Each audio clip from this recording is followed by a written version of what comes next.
Hey guys, তো আজকে আমি দেখাবো একটা ম্যাজিক্যাল হেয়ার টনিক।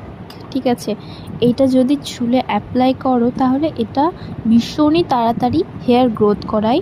তো এটার জন্য লাগবে একটা পেঁয়াজ। এই পেঁয়াজটাকে আমি 4 কুচি করে নেব। তোমরা এর থেকেও ছোট করতে পারো বা 2 কুচিও করতে পারো। তারপরে এটাকে মিক্সচার গ্রাইন্ডারে দিয়ে ওটাকে ভালো করে মিক্সচার করে নিয়েছি। তারপর এইটাকে আমরা ছেঁকে নেব। এটার যেই রসটা আছে সেটাই আমাদের লাগবে। ওটা হচ্ছে একটা ম্যাজিকের মতো কাজ করবে। তো এই যে আমি একটা স্প্রে বোতলে ভরে নিয়েছি। তোমরা চাইলে এমনি বাটিতে তুলোতে করেও দিতে পারো, সেটা তোমাদের ইচ্ছা। তো আমি স্প্রে কিভাবে ইউজ করতে হবে সেটা দেখাচ্ছি। এই যে যেখানে যেখানে হেয়ার লাইনের সমস্যা আছে সেখানে দিতে পারো।